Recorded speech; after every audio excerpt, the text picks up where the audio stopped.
Listen to AM 560 The Answer online at 560theanswer.com, on the AM 560 mobile app, on your Alexa-powered smart speaker, and on TuneIn, iHeart, and on Odyssey.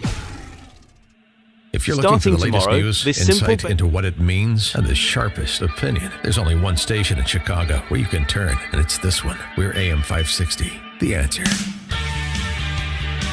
Top of the morning, Dan and Amy. House Oversight Committee Chairman Jim Comer was on with Bill Hemmer on Fox yesterday morning, talking about the news that the House Oversight Committee is getting access to those suspicious activity reports that relate to the Biden Inc. bank dealings. It's not limited to Hunter, and the investigation is about Biden Inc., about the family, not just about Hunter. And also that they have heretofore undiscovered wire transfers, including one that took place from Chinese communist interests to the Biden family, including one that took place shortly after Biden was elected, and includes the name of another Biden family member that had heretofore not yet been named. What does this all mean, Jim Comer? Well, we discovered that they got a $3 million wire 2 months after Joe Biden left office. And then the very next day, from that account, that Walker account that appears to be a pass-through account, then they started wiring money to Biden family members, plural. And there were 3 different Biden family members that received a cut from that $3 million, including a new Biden family member that's never before been included in any of these investigations. So our question is, what exactly did they do to receive that money? What was the purpose of that $3 million wire? Now, that's just the first wire that we've actually been able to obtain bank records on. There are many, many more. Okay, you put your finger on it there a second there. Okay, you said, what were they doing in return for that money? Do you have an answer? I do not. But, the media says, well, this is a Hunter Biden investigation. This is an investigation of Joe Biden. And we're investigating the Biden family. And again, after this new batch of information, it expands. There are more family members involved in this than just the president's son. And what they've said in the media, this was for business.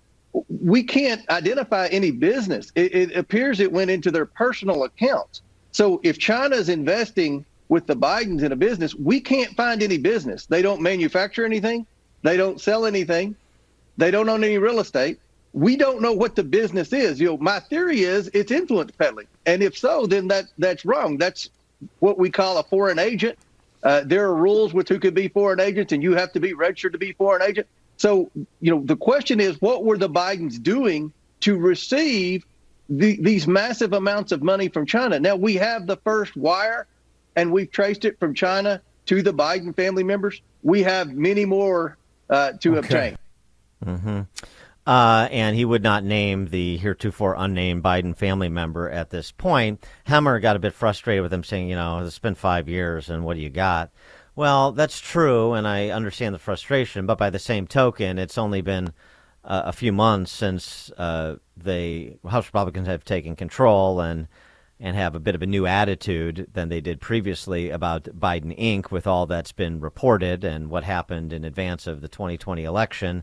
And also what we know to be true about the FBI's handling of the investigation and that Agent T-Bolt that essentially was sitting on the investigation, and how long did it take for the D.C. press corps to verify the authenticity of the Hunter Biden laptop, for example. So there's been a lot of interference run by agents of the left into any sort of resolution, including law enforcement, unfortunately. So I'll give Jim Comer some patience and see what House Oversight does as they're starting to get more documents and making their way through those documents to connect dots and put together a complete picture. But it is interesting. And by the way, so the $3 million wire, just to be clear, because I misspoke. For what? Shortly after Biden left office, not shortly after he was elected, shortly after he left office. So this is now dating back to 2015. Right. And his last trip was to Ukraine, by the way. to take care of that prosecutor who was investigating his son's business. So, you're not just going back a couple of years, you're going back, the better part of a decade, and that takes some time as well. For more on this and also that bank bailout business we were discussing, pleased to be joined again by Bryan Steil, who, of course, is the congressman just north of the Cheddar Curtain there in Kenosha. Bryan, thanks for being with us again. Appreciate it. Thanks for having me on. Just on the Comer Biden Inc. investigation, give us sort of perspective, maybe a little bit of sense of the scuttlebutt within the caucus about how optimistic House Republicans are about getting somewhere and having some sort of accounting, even if you can't impose accountability on the Biden family?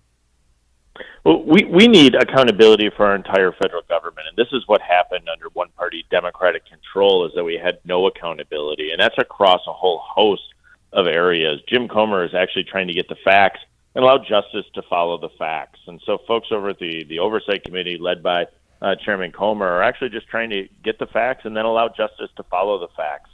We have an opportunity across the board with our federal government to actually bring forward accountability to make sure that your federal government's behaving in the way that it should rather than in the way that the Democrats would like it to occur. It's the same reason we have the Church Select Committee led by Mr. Jordan. He's going to be making sure that we're not allowing our federal agencies to drive forward their political agenda. We're doing that in the Financial Services Committee to make sure that woke corporations aren't driving forward an agenda rather than actually making sure people are prepared for their retirements. And so this is the difference between Nancy Pelosi holding the Speaker's gavel and conservative Republicans coming in and driving forward accountability. Well, okay. But, we've, and you can understand the cynicism of a lot of conservatives because of what's transpired over the last several years. But, why should conservatives believe that we're going to get anything more than, reports that suggest bad behavior and have negative performance reviews of officials in positions of leadership, maybe all the way up to the president, and then it'll just dissipate into the ether like it has for so many years?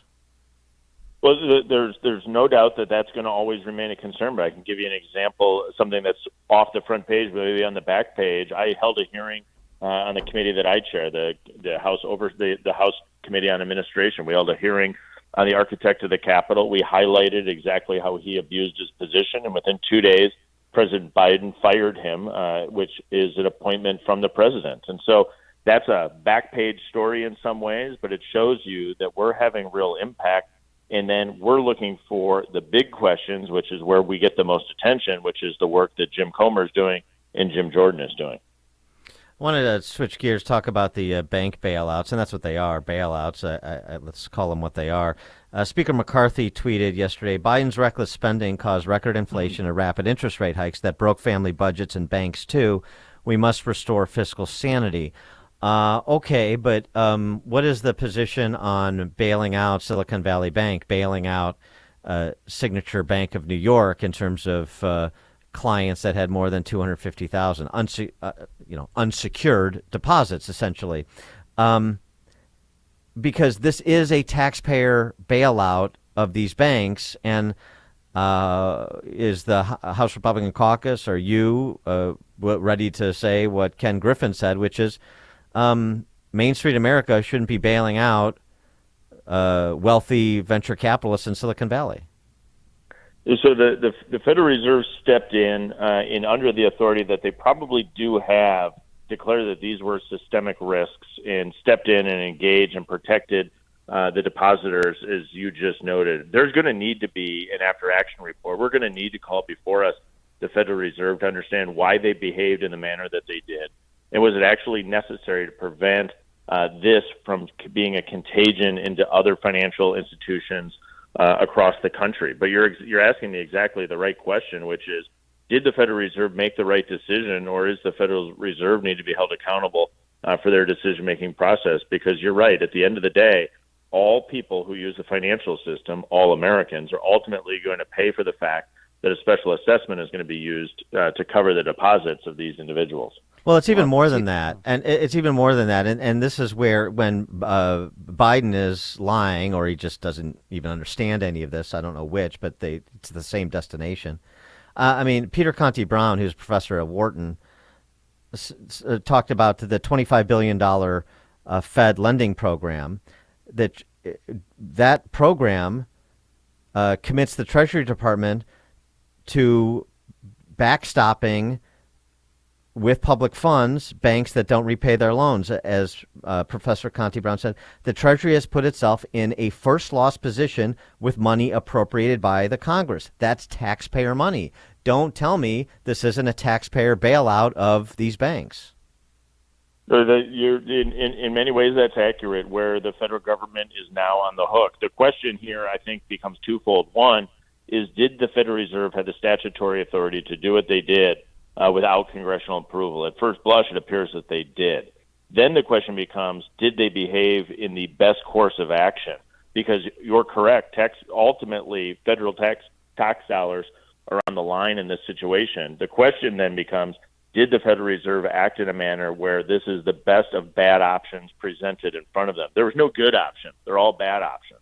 And they're bad options because we're dealing with massive inflation and higher interest rates. And all of this stems from the reckless spending from the Biden administration under 2 years of Democratic one-party control. They set the inflation fire aflame. The Federal Reserve is raising interest rates to try to tame it. And there's real-world economic consequences for what the Federal Reserve is doing right now. But do you think more banks are going to fail? So hopefully, obviously, we all hope that that's not the case. It seems like these banks are pretty unique circumstances where they had very distinct balance sheet risks that were not picked up by their regulators. Were the regulators asleep at the switch? We don't know. But the broader financial system doesn't have the types of risks that these banks did. And most experts will tell you that they're well capitalized and we shouldn't see a further run. But the concern remains in a situation where we're seeing dramatically increasing interest rates. What's the impact?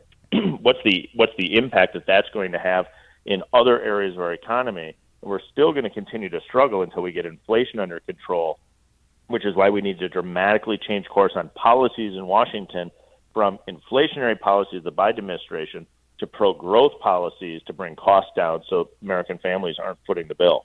Well, this bailout, I mean, this bailout is stimulative. It's inflationary. I mean, it's more federal funding money. And, the juxtaposition of this, and I'm not criticizing you, but because you're just sort of characterizing the argument that's been made. But the Fed stepped in because these banks their failure presents a systemic risk. But at the same time, these banks are unique. Their balance sheets were unique, and they don't present a systemic risk, essentially. But we're going to do it anyway. So we're just trying to come up with a cover story for what we want to do anyway. And, I don't want to bail out Silicon Valley venture capitalists or, crypto speculators. You chose to, have uninsured deposits at Silicon Valley Bank. It's a bad occurrence. I'm not wishing it on anybody, but these are choices that people make. And then everybody runs to the federal government because they want to live in a world where there are no consequences to the mistakes they make, except, on everybody else to socialize the making of whole of the person who made the mistake. Yeah, and these are the questions that ultimately we're going to 100% have to ask of the Federal Reserve.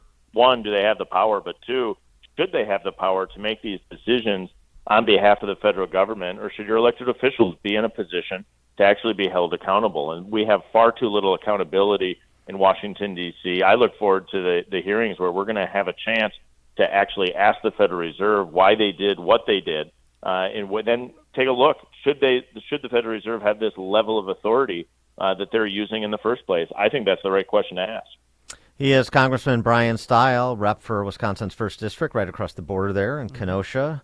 Bryan, thanks as always for joining us. Appreciate it. Thank you. Thank you. And he joined us on our turnkey.pro answer line. Connect with Dan and Amy using the AM 560 mobile app. Download it today at 5.